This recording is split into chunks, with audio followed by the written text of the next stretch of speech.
Hello guys, आज हम लोग इलेक्ट्रिक फील्ड इंटेंसिटी को पढ़ने जा रहे हैं। तो इलेक्ट्रिक फील्ड इंटेंसिटी जनरली होता क्या है, डेफिनेशन हर जगह मिल जाएगा तुमको, लेकिन इसको थोड़ा बेटर वे में अंडरस्टैंड करोगे तो ज़्यादा अच्छा होगा, आगे बहुत काम करेगा ये। क्या है ये? The electric field intensity at a point is defined as the force experienced by unit charge placed at that point. यहाँ कुछ बातें छिपी हुई हैं, जैसे कि force experienced by unit charge placed at that point. ये पॉइंट का पता नहीं है कहाँ है, ठीक है। ये जनरली पॉइंट होता है इलेक्ट्रिक फील्ड में। तो इलेक्ट्रिक फील्ड बनाने के लिए हमको कोई ना कोई चार्ज एज्यूम करना पड़ेगा। तो ये हमने एक चार्ज एज्यूम किया, इसको हम लोग कहते हैं सोर्स चार्ज। ये कहीं ना कहीं सोर्स चार्ज है। सोर्स चार्ज क्या करेगा? पॉजिटिव है तो क्या ये इलेक्ट्रिक फील्ड बनाएगा, हर डायरेक्शन में बनाएगा। डायरेक्शन से मतलब है कि ये बोर्ड पे ही 4 डायरेक्शन में बना दिया तो यही नहीं, मल्टी डायरेक्शन होगा इसका। यानी आउटवर्ड जो होगा ये कहीं ना कहीं स्फेरिकल फॉर्म में होता है, 3D शेप का होगा, और ये फील्ड लाइन इधर बाहर की तरफ भी आएंगी और भीतर की तरफ भी जाएंगी, ठीक है। तो यहाँ पे हमको मान लो इसका इंटेंसिटी चेक करना है इस पॉइंट पे। तो हम लोग एक टेस्ट चार्ज एज्यूम कर लेते हैं जिसको Q0 कहते हैं। बहुत नेग्लेक्टेबल चार्ज होता है, ठीक है। और इसका वैल्यू मान सकते हो 1 यूनिट पॉजिटिव चार्ज, इसको जनरली कहते हैं, या 1 यूनिट चार्ज भी कह सकते हो तुम लोग। तो ये जब ये ऐसे सिंबल बना देता हूं मैं, इस चार्ज को जब हम यहाँ प्लेस करेंगे तो क्या होगा? एक रिपल्सिव फोर्स ही एक्सपीरियंस करेगा, ठीक है। तो 1 यूनिट पॉजिटिव चार्ज या 1 यूनिट चार्ज या फिर टेस्ट चार्ज ने यहाँ क्या किया?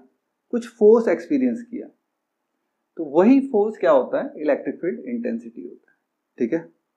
यानी कि फोर्स एक्सपीरियंस्ड बाय, या तो टेस्ट चार्ज लिखो, या यूनिट पॉजिटिव चार्ज लिखो, या यूनिट चार्ज लिखो, ठीक है। तो यही इस पॉइंट के लिए इस सोर्स चार्ज का इलेक्ट्रिक फील्ड इंटेंसिटी हो जाता है, ठीक है।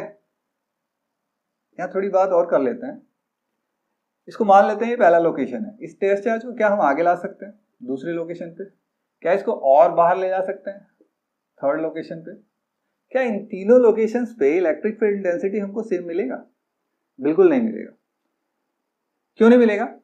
क्योंकि कहीं ना कहीं ये भी इनवर्स स्क्वायर लॉ फॉलो करता है, 1/r², जो कि सारे कंजर्वेटिव फोर्स लगभग फॉलो करते हैं।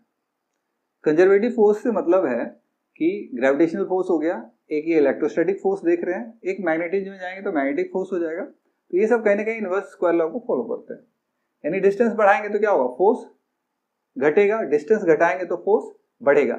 r² का मतलब है फोर्स ज्यादा क्वांटिटी में बढ़ेगा, थोड़ा सा डिस्टेंस घटा दोगे तो फोर्स कहीं ना कहीं बहुत ज्यादा बढ़ेगा, और थोड़ा सा डिस्टेंस बढ़ा दोगे तो फोर्स बहुत ज्यादा क्वांटिटी में घटेगा। इसका यही मतलब होता है, ठीक है।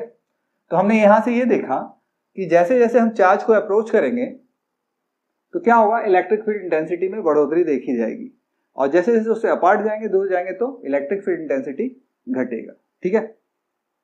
इसका एक फॉर्मूला होता है, इलेक्ट्रिक फील्ड इंटेंसिटी,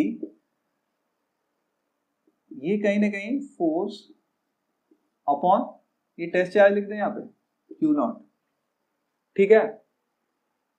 अब इसका मतलब है 1 यूनिट चार्ज। क्या ये हर बार आएगा?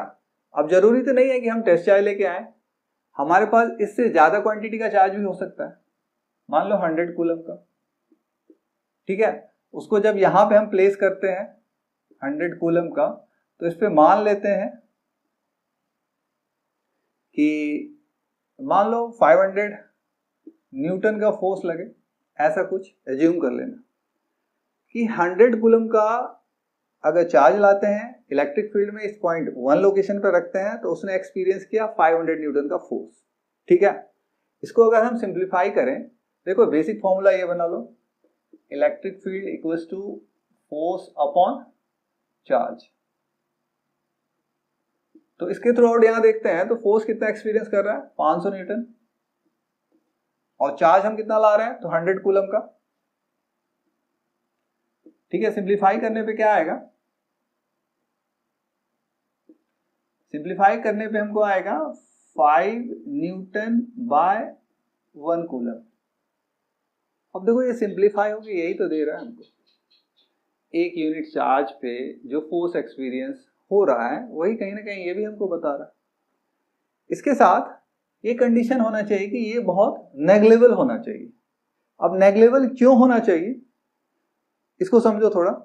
मान लो वाटर का फ्लो कहीं से हो रहा है और हम उसको देख नहीं पा रहे हैं कि एक्चुअली वो फ्लो हो रहा है कि नहीं हो रहा है, तो उस कंडीशन में उसके फ्लो को जज करने के लिए हमारे पास मान लो एक ऑप्शन है कि स्टोन डाल के देखें। स्टोन जैसे ही डालेंगे तो उसमें हमको किसी भी तरह का मूवमेंट ऑब्जर्व नहीं होगा, लेकिन उसी की जगह एक पेपर बोर्ड बना के डालें तो हो सकता है कि वो जहां उसका स्ट्रीम जा रहा होगा उस डायरेक्शन में वो मूव करने लगे। हमने यहाँ चूज क्या किया, एक लाइट वेटेड ऑब्जेक्ट का। तो लाइट वेटेड ऑब्जेक्ट का चूज करने के पीछे रीजन क्या है कि अगर स्ट्रीम अगर ज्यादा पावरफुल नहीं है तो हम उसको भी मॉनिटर कर पाए। उसी तरह अगर हम यहाँ पे टेस्ट चार्ज नेग्लेबल लाएं, बहुत कम अमाउंट का लाएं, तो हमको क्या होगा कि ज्यादा पावरफुल इलेक्ट्रिक फील्ड नहीं भी है तो भी हम उसको जज कर पाएंगे, ठीक है, नहीं तो वो जज नहीं कर पाएंगे। ओके, तो ये था इलेक्ट्रिक फील्ड इंटेंसिटी। देखो फॉर्मूला कहीं कहीं ये भी मिलेगा तुमको वेक्टर फॉर्म में, तो इससे कुछ घबराना नहीं है। यहाँ पे फोर्स लिख दो और यहाँ पे Q नॉट, और यहाँ Q नॉट टेंड्स टू 0 होता है लिमिट के सेंस में, ठीक है, ये भी वेक्टर क्वांटिटी। ये कहीं ना कहीं यही बता रहा है कि ये जो टेस्ट चार्ज है वो बहुत छोटा है। टेंडिंग टू 0 का मतलब ये होता है कि बहुत नेग्लेबल, ठीक है, 0 नहीं होना है, बहुत छोटा चार्ज होना है, ठीक है। तो यहाँ हमने इसके फॉर्मूला को देखा। एक और फॉर्मूला होता है, ठीक है, उसकी चर्चा हम लोग बाद में करेंगे। फिलहाल आज के लिए इतना ही, ठीक है।